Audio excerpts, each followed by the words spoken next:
Yaddle Chattle. Woo! Oh, that's right, Jared. It is fantastic that you are so pumped up today, Jared. Because Darth David is ready to go. Summer is flying by. I know. I'm getting a little nervous here in Jersey because I swim every goddamn day. But these last 2 days, it was feeling a little fall-ish. Oh, yeah, a little, the autumn wind was in the air, Jedi Jared. And listen, fucking Darth David, he needed to be Mustafar hot to go into his stupid ass pool of his. When I go into the fucking community pool here at the apartment complex, I notice all my neighbors get out and leave. And then it's like I'm Bill Murray in Caddyshack, you know, with the fucking Baby Ruth, with the candy bar, with the duty. So, with all due respect, let's not rush the fall. I'm a big fan of the autumn, but not in August. I like it when it happens in September. I still have a whole month of swimming to do. I'm preparing for the Olympics. At this point, I might be better than Michael Phelps. Now, right off the bat, by the way, he's Jedi Jared. And the action, get right in front of the microphone. I am in right. No, you went to the left somehow. Back and to the left. Let's go. Get right in front of that mic today. Today it's all about you and the mic, looking at me in the monitor and not tilting your head. Like this? That's right, okay? baby. Should I just hold my head like this for like the next hour? Don't make me scold you and work so hard today. Okay. Where I'm having to scold you into the mic, please. Into the mic. I am in the mic. It's our 66th goddamn episode. Order 66!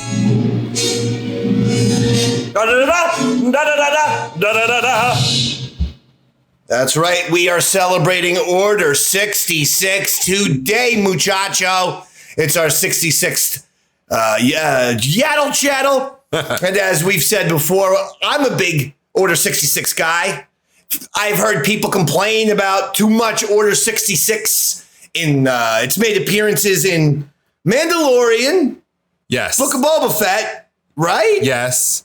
Book of Boba Fett? Book of Boba Fett? I think so. Well, because we had a couple Grogu episodes. Didn't we get a little... Well, no, that was we Mandalorian. Got a little flashback. No, it was Mandalorian Season 3. We've gotten it in The Bad Batch. We've gotten it in Mandalorian Season 3, and we've gotten the flashback of Order 66, in Mando. We didn't get anything. I felt like we got a flashback. We got another one in Obi-Wan. Right. We got another one in Obi-Wan. So, but here's my point. I love Order 66. It's the most fascinating, I've said it before and I'll say it again, most fascinating day in Star Wars galaxy history. If that galaxy actually existed, that would be the Pearl Harbor Day or the 9/11 or this or that. Okay, I don't want to compare it to real life events, but I'm saying it would be a very famous, notorious, infamous, dare I say, a day of infamy would be the Order 66. I can't get enough of it, Jedi Jared. Yeah, I'm going to tell you right now. But I also want summertime. Oh, I get that. Okay? Yes. Speaking of Order 66, we got some Ahsoka Tano news. Okay. We're going to get right into it. Let's do it. Anakin Skywalker confirmed to be back. Yeah. Okay. We expected that. Some kind of flashback. At least in flashbacks. Question is, what era of Anakin Skywalker are we getting? And are we getting Vader? Will this just be Anakin, or will there be a Vader combination in this thing here with Hayden Christensen? Jared's on the button. I don't know, because there's only one time Ahsoka and Vader actually interacted, and that was that episode in Rebels where they fight, and she doesn't realize till like almost the very end that it's him. Right. Okay. So either that, or it just kind of occurred to me, maybe he appears to her as a Force ghost. Thoughts on that? He's dead. He came back as Anakin to throw the Emperor down the well.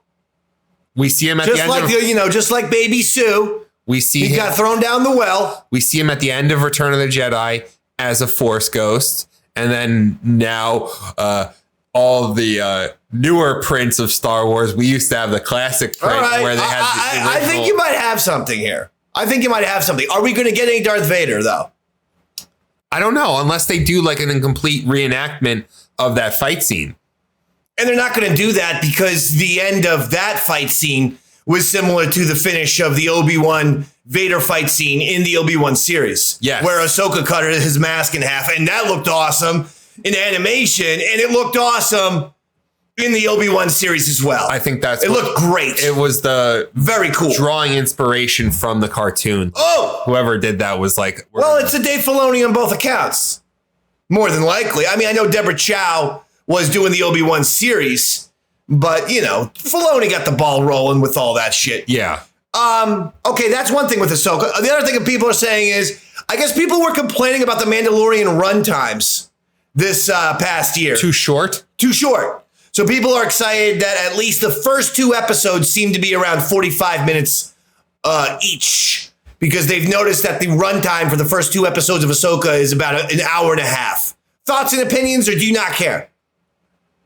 Are the episodes too short? Are the episodes too short? Yes, I think. What's the good fucking time for Jared here? Jedi Jared. Between 40 and 45 minutes. Look at you. Between 40 and 45 minutes. I mean, same amount of time that you put the fucking turkey in the oven for, Butterball. What are you talking about? God bless you. You put a turkey in the oven. I still have some of those ribs too. Oh, they're delicious. Okay. The pork? Yes. The pulled pork. Yeah. What else did we get? How come you didn't come with anything today? Yesterday I came home from Rhode Island. So what about burgers? It's summertime. You know what I like? We actually had that a last burger night. And a hot dog. I like a combo in summertime. Burger and a dog. Can we do that? Maybe. Come on, man. Give me something. How about a little potato salad? Do you do any of that? No. What do you mean no? I don't make potato salad. You don't do potato salad? No.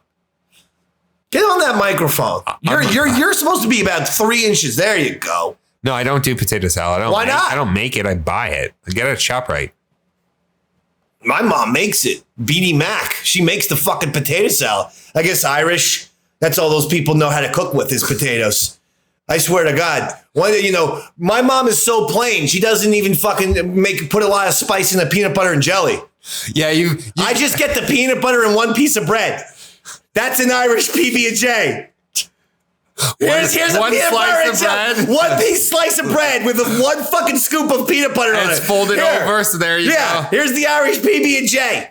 I go, what is this? You've mentioned this that. This isn't fucking food. You've mentioned that before, that your mom doesn't season it. They don't season. My dad used to season. He made great meatballs, so I won't accuse him of seasoning. And he was a great pork chop maker, and that's where I got my love of making pork chops. Now, would you ever eat any of my pork chops? Made him, probably eat it. All right. Okay. I love pork. Yeah. All right, buddy. I got all kinds of pork chops for you. You didn't tell me you like pork chops. I love pork. I make 2 of the... I'm telling you what. I make some of the best fucking pork chops in the goddamn Eastern Seaboard. Forget about just the state of New Jersey, the great state of New Jersey. I went to one of those, you do one of those trips, you're driving down south. Yeah. And they got no fucking good restaurants at all. It's one chain after another. And so I went into one of those. First time I ever did it. Cracker Barrel. Oh, you can't. Went into a Cracker Barrel for the first time a few years ago. Don't say anything bad about Cracker Barrel. I'm going to right now. Oh, no. Oh, yes. You can't shit on Cracker Barrel. It's going to happen. It's a great place. Okay. Not for me, it ain't. Because I ordered fucking pork chops from the Cracker Barrel. I just told you. Well, that was big fan of the pork chop. That was your first mistake. Just wait a second. You get the fried chicken. Just hold on. Get the fucking pork chops. It's a southern restaurant. They should be able to make fucking pork chops, dude. So I get the goddamn pork chops. Holy shit. You want to see how thick these fucking pork chops were? Here. See this piece of paper? That's how fucking thick the goddamn pork chop was. Right there. It was that thin. That is a thin pork chop. The fucking pork chop was like an envelope. I felt like I was eating a small fucking manila envelope. And it wasn't even like, it was thin and also tiny. It was like a thin hockey puck of a pork chop. Fucking the worst goddamn pork chop I ever ate, and I was totally disappointed in every single I'll never go into a Cracker Barrel again. Oh, no. That ain't happening. Blasphemy. Nope. After you done fucked up my pork chops, I will never step foot into another Cracker Barrel for the rest of my life, and I'm even thinking about boycotting the South entirely. And I have friends and relatives who live down there. But you can't fucking make a pork chop and you're in the South? What the shit are you doing? I love Cracker Barrel. I love the South. I would move down there, but my wife is from there and she doesn't want to go back. Where is she from? She's from outside of Nashville. Oh, country star, huh? I'm going to Jackson. I mean, yeah. Memphis, Tennessee, we're going to Jackson. Where we got married in You're not singing with me. It's a goddamn duet. We then married in 16 in Jackson. Where did I don't like country music. I'm going to Jackson. Jesus fucking Christ. You were supposed to be the June Carter, and I was Johnny Cash. Yes. God damn it. We're going to get married, me and you. I went to the Johnny Cash Museum this spring. Well, you obviously didn't learn shit. You didn't fucking you failed to sing June's part right there. I didn't pay to go in, and it's right across. Yeah, you goddamn cheapskate. I'm not even going to say living up to stereotypes. You know, have you ever been to Nashville? Let me see. No. You would love it. I know I would. I like the South. I just told you. I just don't like the Cracker Barrel. I've been to Tennessee many times for Bonnaroo. I know, but like, what's cool is like, and my wife growing up outside of Nashville, like remembers Nashville, like big hair country. Now it's like a destination in a big hair country. All right, never mind. Go ahead. They have like Broadway is just filled with bars. They all have live music, and it's not only just country. They'll play like a lot of hard rock, bluegrass. I know Nashville's a very happening town. I understand. Music City. Yeah. Yeah, I know. It's famous. It's famous for the fucking music. What is this all about? It was just awesome. I never had. Yeah, I know. But it's like you became a goddamn fucking Wikipedia page for fucking Nashville rather than talking to me like a human. I understand that Nashville has a rich goddamn fucking tradition in music. I just goddamn sang you the Johnny Cash, the old Opry's there. Yeah, that's actually no shit. I know this. Well, what do you think? I'm stupid? The Ryman is in downtown Nashville. But right in front of the microphone, the actual Grand Ole Opry, where Opryland and the hotel and all that stuff is a little further, like not in the downtown area. Yeah, I'm gonna bite your fucking ear off. You keep doing this. Okay. Now let's get back to Star Wars. Yeah, thank you. Okay. Now. Oh yeah, that was the other one. Let me tell you something real quick. Mando season 4, since we're talking about Ahsoka, and we're doing a little Mando. We're going to do a little Mandalorian right now because the rumor is season 4 might not be a season. It might be a movie. Now, Jedi Jared. That's a little concerning. Wouldn't you agree? All right, let's break this down. The movie is, let's say each episode of Mando is 40 minutes long. I know some are longer, but some are shorter. 40 times 8 is what? 320.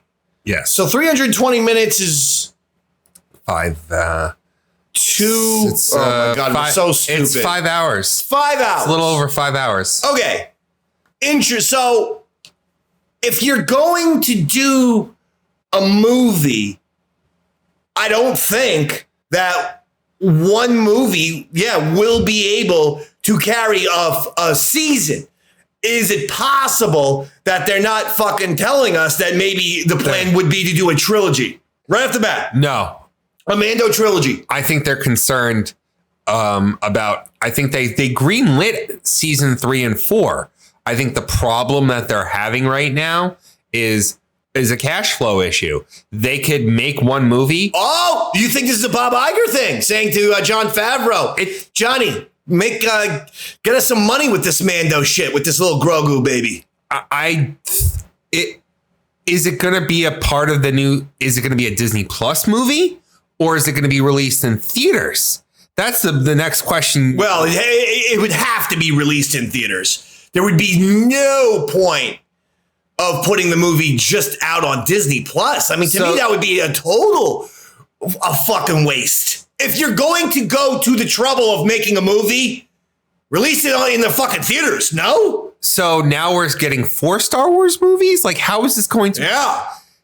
Oh. I don't know. We're going to have a Star Wars logjam, and the Dave Man fucking predicted it, ladies and gentlemen. And when all the Star Wars fans are inundated with a lot of, with too much, let's be honest, with too much content for the enthusiastic Star Wars fan to truly ingest and appreciate, they're going to leave money on the table. Even if a fellow like you and me, who will go see all of these projects, what I'm saying is like that first movie, I would go see, if I really loved it, I'd go see it 5 times. With a Star Wars movie coming 6 months after it, there's not a chance in hell I'll be seeing it 6 times. Not a chance in hell. There's a lot of Star Wars fans like me that when we're into it, we will see these movies 3, 4, 5 times. So again, this isn't even just about whether people like it or dislike it. It's just when it's too much, you only have so much time. And I really feel like having Star Wars on an almost every 6 months fucking schedule is too much. They are leaving money on the table. I'm sorry. Again, this doesn't make a whole lot of sense to me because right now they're not, production was delayed on season 4, correct? Due to the strike. Due to the writers and now the actors strike. Yeah, get close. Yeah. There you go. I think this is more of a money thing. There we go. If they do release it in theaters, this is far more a money thing.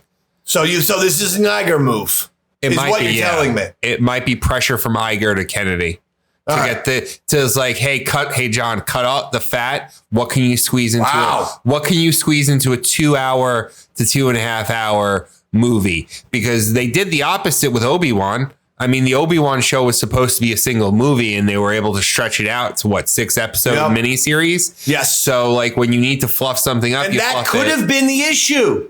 It's possible.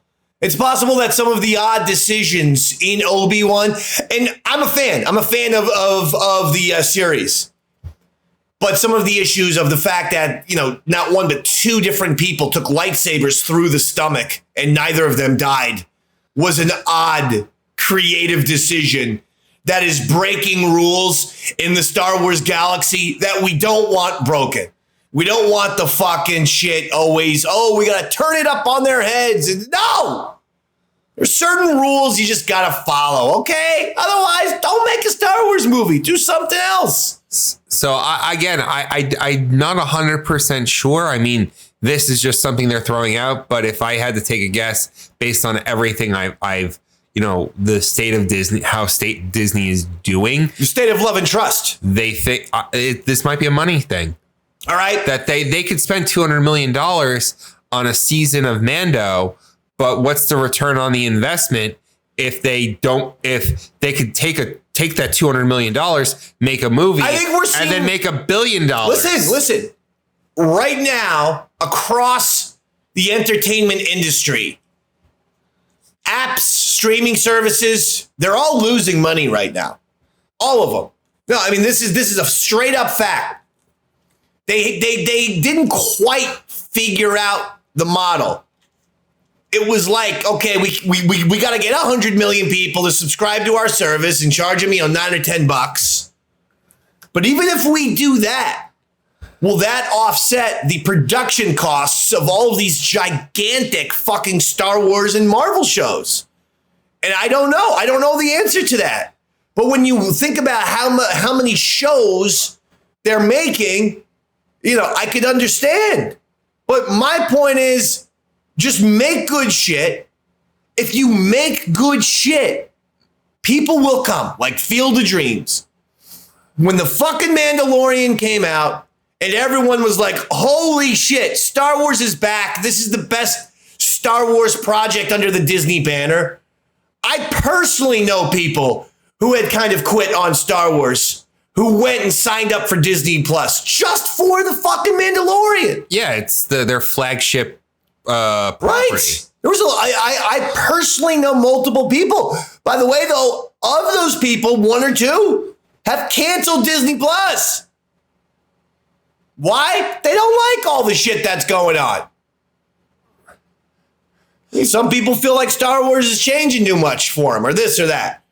I got no ideas with changes. I got no ideas with everyone being involved. But I do got ideas of when you go against Star Wars, when you go against Star Wars physics, shall we say, Star Wars laws, Star Wars rules, lightsaber in the stomach, just Star Wars stuff, then that gets annoying. I could see that. It's not fanboy bullshit. It's, hey, motherfuckers, you have taught us that this shit is modern day mythology and it's fucking sacred. And that we, on the fucking box that George Lucas put out, it was, I hope you and your children and your children's children enjoy Star Wars for generations to come. That was on the VHX box.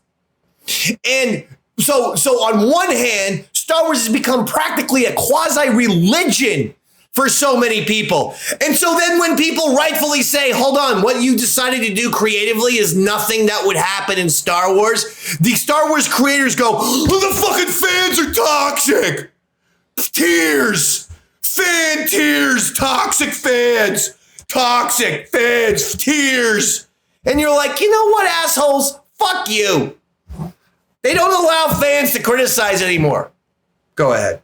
I think that Hollywood in general currently is in a very strange place. Really strange. Because they're not getting it right. They're constantly pissing off people by making very basic decisions. Harder than they need to be. Classic stories, characters can just be those classic stories and characters, then bring a new twist to it. I think you're missing one of the bigger pictures as far as that their industry goes. Where have of the overwhelming majority of the best content creatively in the movie, in that whole, where is it coming from? It's not coming from the movie theaters anymore. It's coming from television. If you think about some of the biggest properties in the last 20 years, they've all been television shows. I mean, if you don't count like the big Marvel or DC or whatever, that's fair. Like tentpole movies. No, I understand. Like, Game of Thrones. More than Game of Thrones. We're going back to Sopranos. Sopranos is what started it. Give Sopranos their flowers. Yeah. They started this whole thing of, hey, TV can be just as, what I'll say, cinematic as a movie. Just as high quality and just as cinematic as a movie. Sopranos started that. Give them credit. Yes, absolutely. They literally changed. There's 2 points for you. The paradigm. 3 points for Tony Soprano. 2 points for Silvio. 1 point for Paulie Walnuts. 6 points for me. -5 for Jared. I was about to say thank you, Mr. Champion. +3 for you. -7 for Big Pussy. For being a rat. That's fair. Hey, I'm sorry. He deserved to get shot on that boat. Have we ever had a rat in Star Wars? That would be a cool character. And like you get like a fucking like a Han Solo or something. Lando count? Okay. Little bit. Lando, though, was put in a rough spot, don't you think? He had no choice. It was either hand over Han or Vader was going to blow up Cloud City. And I always figured in my head, I don't know why. I don't think the Cloud City was like 8-9 million, but I always feel like 3 million. I always feel like Cloud City is kind of like a Boston, right? Or a Chicago, whatever one of those cities is. You know, it's not the big, it's a mid-size 8 city. or 9, but it's about 3 million people. Okay. So in my head, that was always the number of people. And he's saving those people by turning Han over. I do agree with you, though. It was radish of Lando to not simply tell Han this. All he had to say was, look, I'm sorry about this, good old buddy. I'm sorry about this, baby. But you know what happened? Lord Vader beat you here, buddy. So as a result, I had to snitch you out, you know, and you know what they say, snitches get stitches, buddy. Even though I'm a stitch, I ain't no bitch. Anyway, I gotta sell you out to Lord Vader to protect 3 million people. I hope you're not too sore at me when you thaw out, buddy. Oh, did I mention to tell you he's gonna freeze you like a hot dog left on the grill on July 4th that you want to heat up the next day? He's gonna freeze you, buddy. But I mean, that was a bit of a rat move to not tell Han. He could have told Han. I don't know. Could have just said, I got to give you over to Vader. If I do, you're going to be saving the lives of 3 million Bespins. I feel like there were maybe some rat-ish people on Rebels. I'm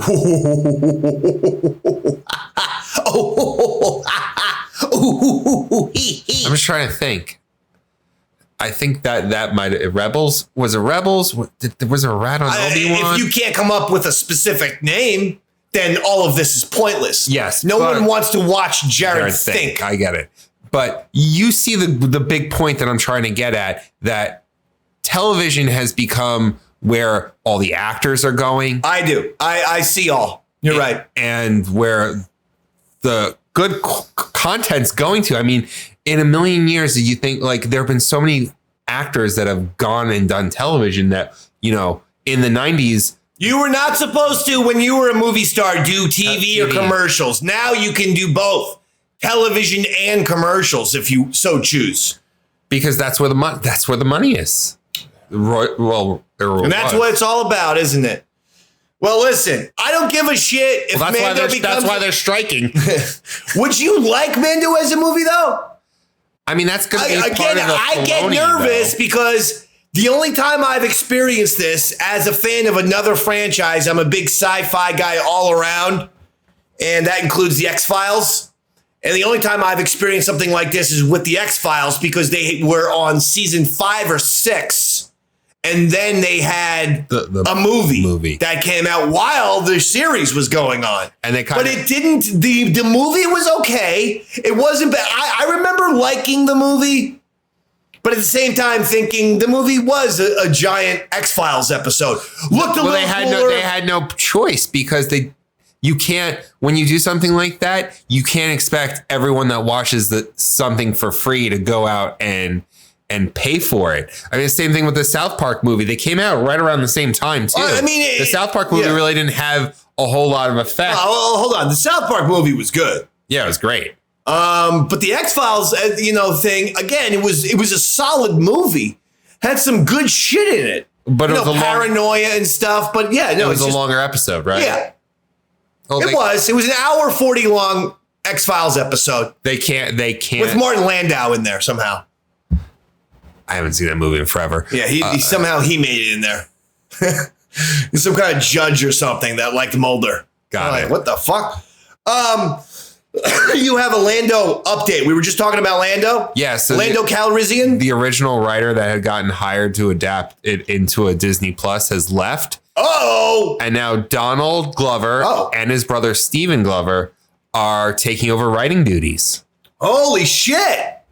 Well, I mean, that could be a good thing. It was announced right before the strike, or they were planning on. So Donald Glover is a writer, right? Yes. He wrote on, what was it, Parks and Rec or 30 Rock? One of those. I feel like he was a writer on one of those shows, wasn't he? It's possible. He was on Community. One of those shows? He does that. His show's Atlanta, or was Atlanta on FX. Right. That was like his show that him and his brother, I think, were writing. Okay. Apparently they have some kind of deal at Amazon, but he really loves the character. He's a huge nerd. He's a good Lando. He should be Lando. Good. I got no issues with this. Let's make it happen already.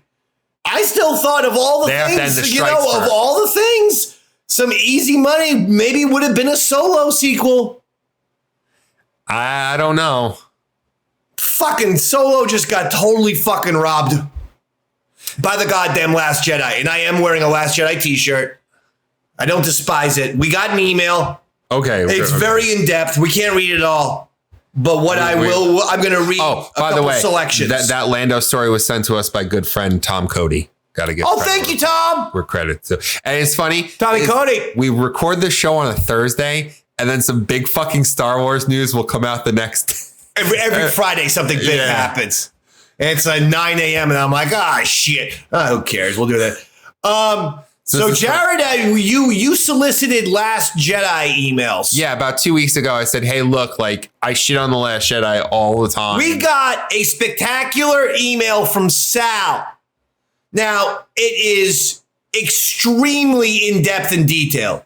Thank you. And I'm impressed, Sal. This is an impressive email. Ladies and gentlemen, you could see, if you could see the scrolling, I mean, yeah, it's gonna, I mean, listen to that, folks. Those are 9 or 10 healthy paragraphs. He put a lot of thought. No, a lot. And we really appreciate that. So I don't think that we can do the whole thing because it's so big, but I want to discuss his first point. And maybe every once in a while we'll go back to this email every time we get upset about The Last Jedi. We'll just pick apart Sal's email for the next 3 months. But the reason why I wanted to do this, the first topic, is I found it interesting. And it's about The Last Jedi. Now, I've always maintained that I do not hate The Last Jedi. I just don't like the fact that Luke Skywalker was killed. I think that they set something bad up with there, because if Luke had survived in episode 9, he could have been the guy to train Finn, and then Luke and Finn go on an adventure and destroy 50,000 stormtroopers and just behead fucking thousands of stormtroopers, fucking pull down goddamn Star Destroyers with just go to fucking town. I think that would be exciting. In episode 9 is what I'm saying. But they couldn't do that because Luke was dead. Sal says killing Luke was the right decision. Controversial statement. This is amazing. Sal says, I absolutely disagree with what Dave says regarding Luke Skywalker. Quote from Sal: the idea that Luke goes on to train the next generation of Jedi is so drool-inducingly boring that I can't even pretend an emotion so bland. This may be a matter of taste, but I simply do not need to see old characters doing the things in a predictable arc to find them interesting. I wasn't looking for an indefinite encore of these characters, and I think the nonviolent self-sacrifice of Luke is not only very original recipe Jedi mythology in terms of Eastern religion, it is a direct result of his conversation with Yoda about essentially setting a good example. Can he have the moment and not die? Sure. But what do we get as a result? Another lightsaber showdown? Another montage of Luke training Jedi, something we already learned that he's not necessarily great at? A moment where he leans into his badass Jedi Master archetype that people are so often obsessed with? To Dave's point, sure, we get the potential for more stories. I honestly don't think any of them will be half as satisfying as what we got. To say Luke wasn't redeemed, I think, is a total miss. And now, this is an excellent email, Sal. Yes. It's an excellent email. And you're dead wrong, Sal. You're dead goddamn fucking wrong. Now, my debate skills aren't as obviously as fine-tuned as yours, Sal, with all the fancy words. You know, things like conversation and archetype. I don't know. I don't say conversation. You know what I say? Chattel, baby. Chattel. That's what I say is conversation. Now, let me tell you something here, Sal. He made some excellent points. He did. Excellent points, excellent email. But here's the thing. I said that I was okay with the portrayal of Luke Skywalker in episode 8 as is, if he survives to episode 9. And here's what I was saying. I agree that if Luke is just Yoda Part 2 or Obi-Wan Part 2 in Episode 8, he's boring as fuck. I said that. I said that the twist of Luke being depressed or being bitter or being this, being that actually worked for me. As long as you don't kill him, because then in Episode 9, I'm sorry that I have to strongly disagree here, Sal, but it's both. Sal, you want stuff to only, I think, be a twist. But to me, the fine balance of Star Wars is something new and something that feels good. It's not feels Something's good. new and that, okay. It's something familiar. that's in the pocket. Yeah, familiar, tradition, something that is right, something that is organic. The flat out fact is this thing is called Star Wars. Luke Skywalker is arguably the most important warrior / soldier in the history of Star Wars. He blew up the fucking Death Star, folks. He confronts Vader, he destroys AT-ATs, helps his fucking team evacuate, and then he confronts the fucking Emperor at the end of Jedi and has the Emperor killed. Okay, that's a warrior. That's a soldier. Luke Skywalker needed to figure out how to get back to that area because that would have been satisfying for all. I agree with you, Sal, that if he was Yoda and Obi-Wan in Episode 8, it would have been a little bit repetitive. It would have been predictable. But that's why I'm saying you have Luke be the bitter a-hole that he was in Episode 8. But when he has that epiphany that he needs to help out at the end, he does the Force projection and he just lives. And then in Episode 9, he's the one who teaches Finn the ways of the Force. I feel like what I'm asking for is not unoriginal. It's what should occur.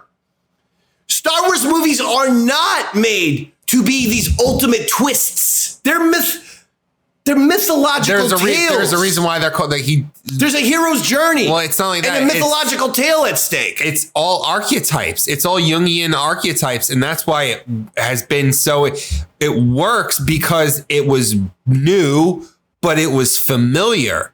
And it plays on all of the familiarity and it's just enough different to be like, not yawn, but sitting at the edge of your seat and being like, I can't wait to see what happens next. Also, to the effect of, Sal said, he doesn't want to see old characters doing the things in a predictable arc to find them interesting. But here's what I would say. Someone who is old in Star Wars is different than someone who's old on planet Earth.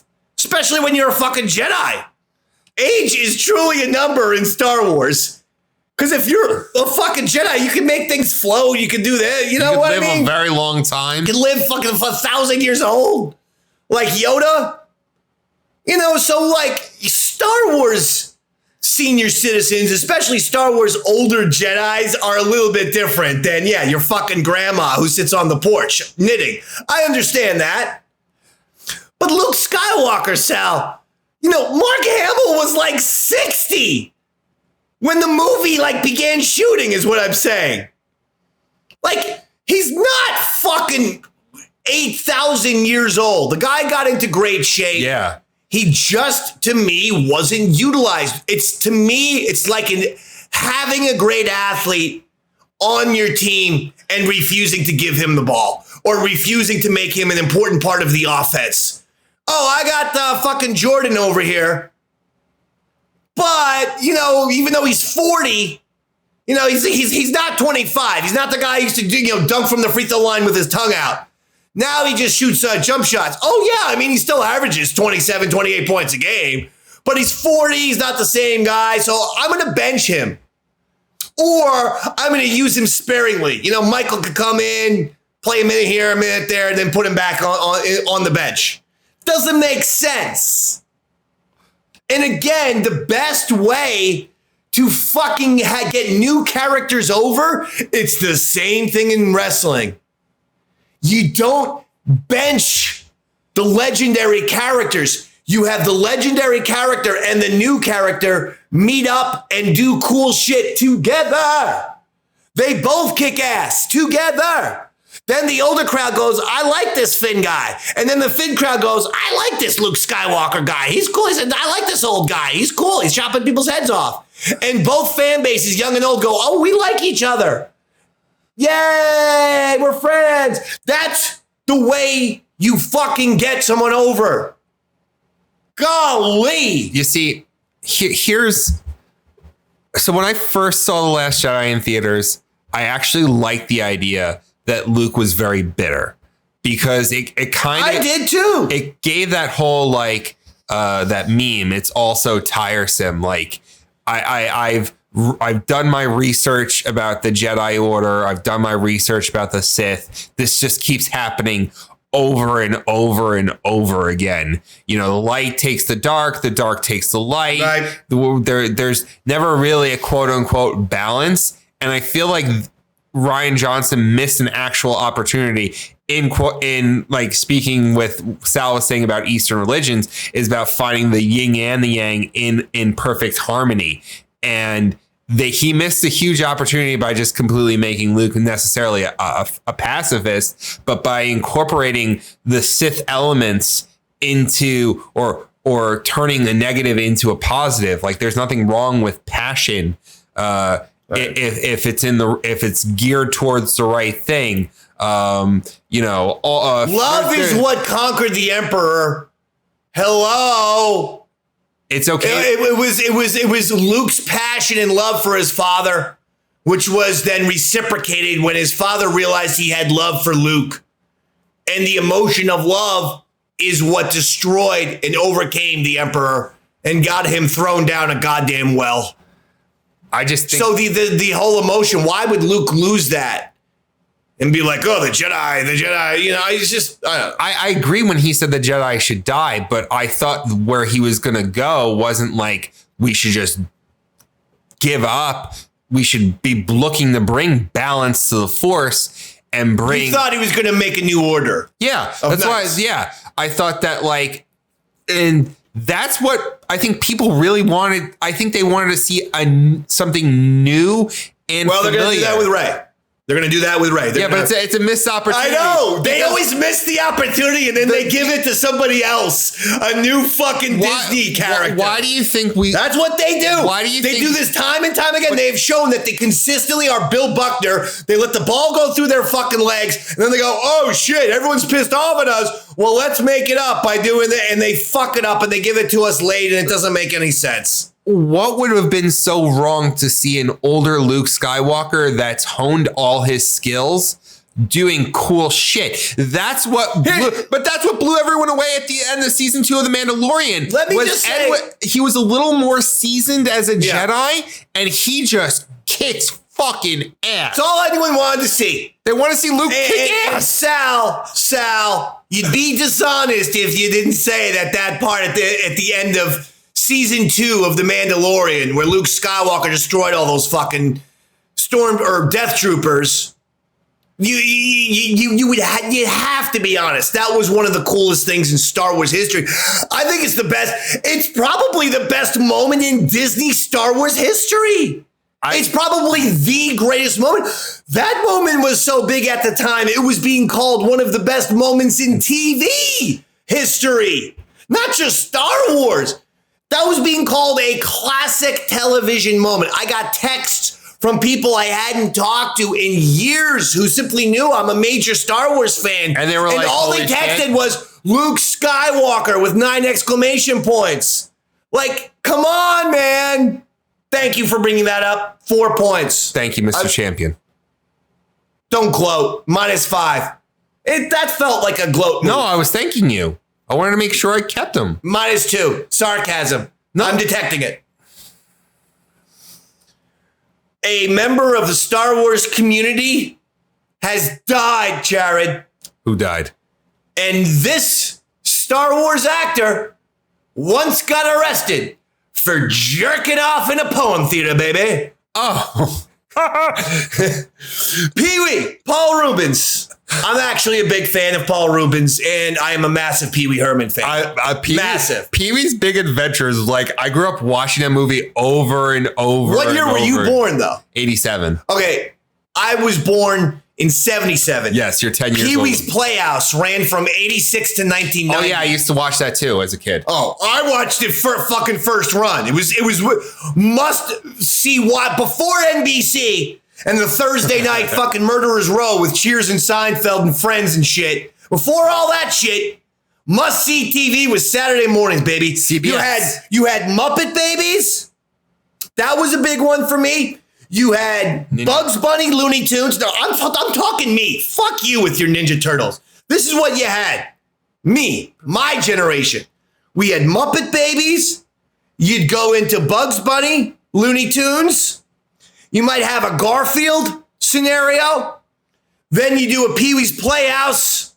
Then it's time for Saturday morning wrestling. And then American Gladiators. And finally, you should go outside because you're wasting your whole entire Saturday. That's a fucking murderer's row right there. Muppet Babies, Garfield, Looney Tunes, Bugs Bunny, wrestling, and American Gladiators. You flipped all over the place. Let me tell you, pal, the Pee-wee's Playhouse portion of that was maybe for me the star of the show. I love Pee Wee Herman so much. Whether it was, did you ever see his 1981 HBO comedy special? Yeah. That is available in its entirety on YouTube. Yeah, it's great. If you've never seen the Pee Wee Herman show on YouTube, the 1981 HBO comedy special, see it now. It's for free on YouTube. When him and Hammy put those the little mirrors on their shoes. Hysterical. And yeah. And now for all the single parents. Mecca hi, Mecca honey ho. Mecca hi, Mecca honey ho. And now the single parents. And then you got Pee-wee's Big Adventure, which was brilliant. And then Pee-wee's Playhouse, which is one of the great fucking shows, at least great kids shows ever. It won every year. I got it on fucking DVDs. I love it so much. So, you know what Paul Reubens did? Jerked off in a porn theater? No, I said that shit already. How is he part of Star Wars? Oh, he's one of the voices of the droids, right? Which droid? Let's go. Oh, God, I don't remember. Oh, you don't watch your Star Wars docs. If you watched your Star Wars and Disney docs, you'd know this. But go ahead. Let's go. Well, he was the voice. I learned this on Behind the Attraction, a Disney docuseries about rides. Oh, wait, didn't he do that too? Wasn't he the voice of the droid on that? That's the voice of the droid. That is the voice he was known for. RX-24, he's Rex. He was the original comedic relief droid on the original Star Tours. Makes sense. Because he also did the voice. And he would scream and he would go, ah! Yeah. Well, did you ever see The Flight of the Navigator? That was a Disney film. He was the voice of the ship. Yeah. Which I think was that Max? He also reprised his kind of Rex-ish role as the droid R3X in the Star Wars Rebels episode, Droids in Distress. I can't remember. I don't know episode names. I think that was the one where they went undercover. Was that the one? I don't know. But regardless, I also saw Rex in a recent appearance in the Book of Boba Fett. He was a dealer. He was a casino dealer in the little, casino brothel place that got bombed. Yeah, Jennifer Beals' place. Did you notice Rex was there? No, I didn't. I think he even had your classic little casino visor on. Like that Hunter S. Thompson used to wear? Yeah. It's the weirdest thing that droid would actually need to wear a visor. For what reason? They don't have hair.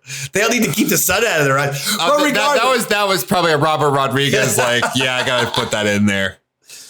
But I love the Paul Reubens. I'm a major fan. So yeah, he died. Sad, 70 years old, cancer. Didn't tell anybody. But part of Star Wars. But you know what? Part of Star Wars history right there with the Rex. I love it. Did you know, besides him being good friends with Phil Hartman, because they all he was part of the same, Groundlings? Yes. Elvira was part of that same class. Oh, yeah. Oh, God. heavy hitters with Paul Reubens' comedy troupe that he did. Yeah. Heavy hitters. I mean, Phil Hartman co-wrote Pee-wee's Big Adventure. He was so great. Like Phil Hartman was a Paul Reubens like writing partner. He helped do the HBO show that I just said, the Pee Wee Herman show. Phil Hartman was in it, besides helping to write it, and he helped to write Pee Wee's Big Adventure. Do you think that he might be one of the more like underrated? Who? Paul Pee Wee? No, Phil Hartman. Yeah, this isn't Saturday Night Chattle. It's fucking Yaddle I'm just Chattle. saying in general, like he was. Phil Hartman is one of the all-time greatest Saturday Night Live cast members. I wasn't saying. Period. He's in my Mount Rushmore. But this has got nothing to do with the Star Wars. I wasn't going to say that. I was just going to say in comedy in general, like a comedic actor, writer, like he was just amazing at everything he did. Yes. Did you also know that he used to design album covers? Yes. Oh, okay. Did you know he used to do voices on The Simpsons? Yeah, Lionel Hutz, Troy McClure. There was a third one. I don't remember the third one. Oh my God. God. Did 3. Okay. It's not fucking Simpsons Chattle. It's Yaddle Chattle. Let's talk about Yaddle. Would you like to see, if you had to, would you rather see Yaddle in a bikini? Okay. Okay. Yaddle in fishnets, kind of like more of like, like a fishnets with the brassiere. Okay. Or Yaddle Chattle or Yaddle with the sexy look of wearing the man's shirt but no pants. Man's shirt, no pants. On Yaddle. So you want Yaddle wearing Yoda's shirt with no pants on. Like Tom Cruise in Risky Business. That's what you want, you sick freak. Yeah, that's exactly I would have what chosen I the bathing suit. Okay. I just want to see what's going on. Okay. At least everything. This is fucking disgusting. Oh, you're the one who asked the question. All right, That's on me, right? I got another one. Okay. This is a funny story, but I'm going to do it. This is going to be very quickly because most people don't know who this guy is. Jim Jarmusch. Do you know who he is? No. Yeah. He's a great filmmaker, but he makes independent movies.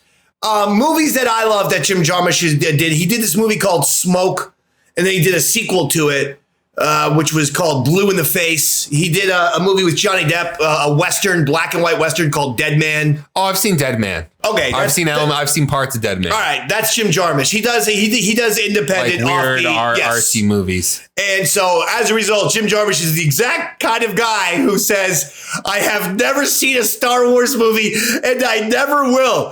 When asked why he seems to resent Star Wars, he goes, I don't know how I know so much about fucking R2-D2 and Darth Vader, but I do. I resent their pervasiveness in pop culture. Jesus Christ. So he's mad just because he sees R2 and Vader, in fucking commercials and shit. I don't know. It's an odd take to have. It's a very odd. It's like I know about the Twilight movies. I haven't watched any. I don't resent fucking the little kid who was the vampire or the wolfman or the girl. I don't resent these people. I just don't watch the movie because it looks stupid to me. Yeah. But I don't have anger. In fact, I like Robert Pattinson now because he's great. Tenet and Batman. Yeah, those two. He's really like, he wants to put as much distance from those movies as humanly possible. I don't fucking blame him. Oh, but I mean, it doesn't make me hate them. He hates Star Wars. How old is he? Please, but how old? How old is he? He's got to be 60. So he's like prime Gen X, like late boomer, early, like he's a Gen Xer. He would have been if he's about 60. How did he never see Star Wars? Yeah, it'd be about teenager or young kid growing up. And by the way, I'm putting that age on him. I don't know exactly. He would have been about prime Star Wars fan. Like that's a guy that grew up, would have gone to see it. That apparently not. Even as a kid and as a teenager, he was not into those kind of movies. He was into more offbeat types of shit. I guess, but that was like it's literally a cultural phenomenon. It changed. It seems like if you're it also seems like if you're a responsible filmmaker, you see Star Wars. You should probably see it just to see it. You know, he did have a point that I very much agree with, though, on this diatribe, but it was less about Star Wars and more about action movies in general. And specifically, he was citing superhero movies. Well, he was saying he's seeing way too many action movies these days where the longest shot is 2 seconds or less. In other words, they're hiding poorly done action, poorly choreographed and poorly filmed and shot action by just doing, 1 second punch, cut. The next guy, he punches back, cut. The next guy punches back, cut. And I agree with that. It's actually a similar issue. Again, I've talked about how many times, there are some similarities with Star Wars and wrestling. And I have the same issue with WWE TV these days. It's each shot is 1 to 2 seconds long, and then you're going to the next shot. Slow the fuck down, man. You can have a fucking shot. But by the way, that is what I thought was successful about Deborah Chow's Mandalorian episode from season 1, episode 3, is when she was following Mando through that hallway, and it almost had a Batman feel, but it felt like that was a one-shot thing, where she followed Batman all throughout that dark, whatever the fucking place was, as he picked off stormtrooper by stormtrooper. And that was tremendous action. And I do think that the movies that have longer takes are getting the credit. For instance, that's what John Wick is about. Like, their main fucking claim to fame is that in one take, you will see a man kill 87 people. His body count. Like, in one take. Who'll walk through a nightclub and fucking kill 70, 80, 90 fucking people. That's not an exaggeration, but it's done usually in the one take. That I like, and that's actually something to keep in mind for Star Wars, Star Wars directors. I've actually been thinking about this a lot, is that, the actions, like the big action stars of the 80s, kind of, I don't know if that would fly anymore. Like, all of them were yes, it did. I just pointed out a sequel. If it's done well, I just pointed out an example. If it's done well, yes, Deborah Chow, Mandalorian. John Wick might be like the only, but even I just gave you the Mandalorian. No, I'm saying it's not even that. It's that action stars in the 80s were like bigger, larger than life. Like stars and characters. Stallone. Maybe that's how they got to be bigger than life. Schwarzenegger. Because the action movies were shot. Yeah. Better. Oh, yeah. Well, Predator. Why don't some of these action filmmakers maybe take a cue from James Cameron and Steven Spielberg and George Lucas and some of the John McTiernan. Some of the fuckers who know how to fucking present action. I only say that because for some reason Jarmusch was high into the Terminator, which I love the Terminators too. And I'm very high into James Cameron right now. But one of the bigger one was McTiernan. I mean, he did Predator and Die Hard. I'm talking about what fucking Jim Jarmusch said. Oh, well. He didn't bring up fucking goddamn Predator. He brought up the Terminator. Oh. Said he loves the Terminator for some reason. Yeah, it was a great movie. Yes, but you'd think he wouldn't like it because he doesn't like franchises. Let's just move the fuck on. I think he doesn't like. I don't even know, because Terminator is a spectacle too. The first one's not so much a spectacle. The second one, the sequel, Judgment Day, is a huge spectacle. I know. By the way, I had a great idea to finish the Terminator fucking trilogy with Christian Bale, but it's not fucking Terminator Chattle. Should I say it real quick though? Because this is the only venue I'll even be able to say it. I was disappointed that they canceled the Terminator trilogy after the first movie. There was going to be a Terminator. They said they're going to do a Terminator trilogy, and they fucking canceled it after the first Christian Bale movie because him and the director got into a fight, and it didn't do as well in the box office. It was a garbage movie. It wasn't that great. It wasn't a good movie. And it wasn't that great of a movie. But we do a second movie where Christian Bale has to go back in time to the 90s or something, to the Edward Furlong, and we do a third movie. And in the second movie, he's a good guy. But in the third movie, Christian Bale as John Connor keeps trying to go back in time to the 1991 Terminator 2 with little Eddie Furlong to warn him or do something, right? As he keeps going, but he keeps doing it. Something bad keeps happening. And so he starts to put fucking microchips in his head. Christian Bale, this is. And he starts to put tech in his body because he's going back and forth so much that it's going to ruin his body if he keeps doing it. So he slowly but surely starts adding more and more tech until Christian Bale is actually the liquid metal Terminator. He, over 100 years or something of doing this, of going back and forth, he has fucking evolved literally into a different being. And you could even show Christian Bale's fucking face turning into the other guy's face. They kind of did that with Genesis. I didn't see. What was Genesis? The one with Emilia Clarke and I think Jake Courtney. Oh, I did see that, but I was on seriously 150 milligrams of THC at the time. I had 3 edibles, so I don't recall all of it. I remember liking it. Yeah, John Connor is the bad guy at the end. Yeah, but do you see? No, but my thing would totally just link the fucking Christian Bale to the fucking Terminator 2 in the coolest way of all time. Yeah, I could see that. They're not going to make any more Terminator films. This is a way to finish the Bale trilogy. They're not going to go back to. He's the fucking liquid metal guy after him. A bunch of fucking failed fucking. I know this isn't time travel. I know this isn't Terminator talk. Fucking story master over here. But do you know how many times they've tried to reboot? A million. The Terminator and I watch 3, them all. Terminator, what was the Salvation was the one you're talking about? I'll give you a hot take. I like Terminator 3. It's Rise okay. of the Machines. It's not. I thought it was good. It's not as good I'm as a the other Terminator two. guy. A lot of people don't realize that. I actually like them all. Even the Christian Bale one. I thought that was awful. Let's just fucking do 1 or 2 more topics and get the fuck out of here. Because now you goddamn piss me off. Why? Because your hatred for the Christian Bale Terminator upset me. Because with my fucking solution, I'm going to make $1 million. I'm going to be the executive producer. I'm Terminators 2 and 3 now.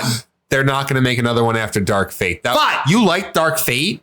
Did you see that one? The Christian Bale one? No, the one that just came out, the one that Cameron was executive producer. I did not see that it was one. awful. I saw the one with Emilia Clarke. I liked her. She's good. Yeah, she was pretty good as a young Linda Hamilton. Good. But this one, basically, they're we're going to reboot it, but we're going to make everyone a female. All right, please. Oh, okay, please, with the fucking Terminator channel. But the Terminator talk. I had Terminator talk. I have 2. Okay. Do we? Best Star Wars video game. Let's go. The original Battlefront 2. The original Battlefront 2. For what machine? PS2. Used to play that game for fucking hours. I like Battlefront 1 and 2 for the PlayStation. Everyone hated the thing. But the second one I actually thought was cool because you had a campaign. In other words, you had a fucking story that you could play. I don't like playing online with some fucking little brat who's going to shoot me every fucking 7 seconds. Okay. I like that one, the original Battlefront 2, and then Rogue Squadron for the N64. Rogue Squadron for Nintendo 64, phenomenal. But I'm going to give you the greatest game right now. Can I just say one thing I really liked? There was a cheat code where you could play, it was called Kolesh or something like that, where you could play all the starships were like a 1977 Lincoln Town car or some shit. That's awesome. But I'm going to give you the greatest game of all time. Super Star Wars for Super Nintendo. And I just downloaded it to my Nintendo Switch, baby. Did you ever play I just downloaded it to Nintendo Switch. And it is as great. If you have a Nintendo Switch, you can get some of these old school Star Wars games. And it's fucking great. So I downloaded the other day Super Star Wars, and shit, I'm having a phenomenal time. I'm just as good as ever, but I am struggling with the board after you get in the speeder at one point, and these little green monsters try to kill you, and you have to shoot them. And then there's a couple boards after that I'm struggling with right now. I never played Super Star Wars, but did you ever play? It came out in the mid 90s. I didn't have a Super Nintendo. No, I went from Sega to I had a Nintendo, a Sega, a Genesis, and then I went to N64. Why didn't you get a Super Nintendo? Because my dad didn't buy me one. How did you play Super Mario World? I never played. I didn't play at friend's house. Oh my God. Yeah. Continue. There was a fighting game that came out. I think it was for the PC. And it was like the first time you could like loot, like it was 3D. I forgot what it was called, but but speak louder. They had like 8 characters you could choose from, and it was like Luke with the green lightsaber, and I thought that was pretty fucking cool. I remember playing it like 25 years ago. So what's the best game? I'm going with Super Star Wars. Battlefront 2. All right, because you could play online. It was like. I don't like playing online. Mos Eisley. Imagine Mos Eisley inundated with Jedi and Sith. I can't play online. So cool.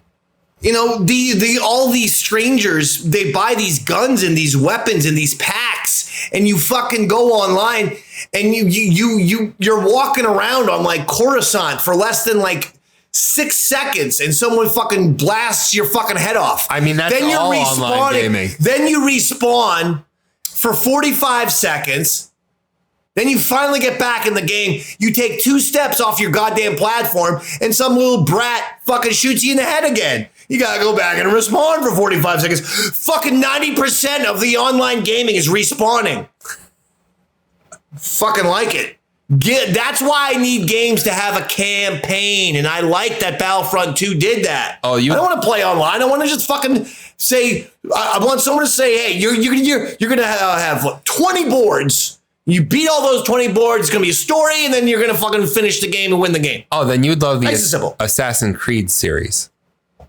Was that Star Wars? No, but it's right up your alley. Just skip the first game, go right to the second one. Give us a Star Wars cage match, because you didn't give us one last week. No. That's for sure. Lando versus original trilogy Boba Fett. Lando versus Boba. I love Lando, but he's proven himself to have a weak chin. Fucking Han Solo. He got sucker punched. He got taken out with one fucking punch. I'm sorry, broad. I love me some Lando. Boba Fett's gonna win this one. You think so? I do. I think, well, you're right in a certain extent. Lando's a lover, not a fighter. But Lando seems to be into things, so maybe use charm against Boba Fett. Are you saying Lando's gonna be hitting on Boba Fett? It might be. What the fuck? Just saying. That's the way we're gonna end this very odd Yaddle Chattle. Jared says that Lando will defeat Boba by flirting with him. Yeah. Batting his eyelashes. What Star Wars should I watch today? I recently watched Solo. You got to gear up, so you should probably watch episodes of season 2 of Mando. Of Mando? Yes. Why season 2? Well, you get a little more Ahsoka, right? All right. Not a bad point. And then plus we were just talking about that great fucking scene with Luke Skywalker. Hey, you know, real quick, well, this was actually a semi-decent talking point, but we're going to run out of music quick. So quickly, since you brought up Mando season 2, the Ahsoka episode, remember the one where she goes after that lady? You know, very cool episode. It was like a kung fu movie. The Asian lady, right. Yeah. She's in the Did they talk about Thrawn? Maybe. You see, I don't remember that, but everyone's like, she was inquiring that lady about Thrawn. Maybe now you got to go back and watch it. I am going to go back now and watch it just for that reason.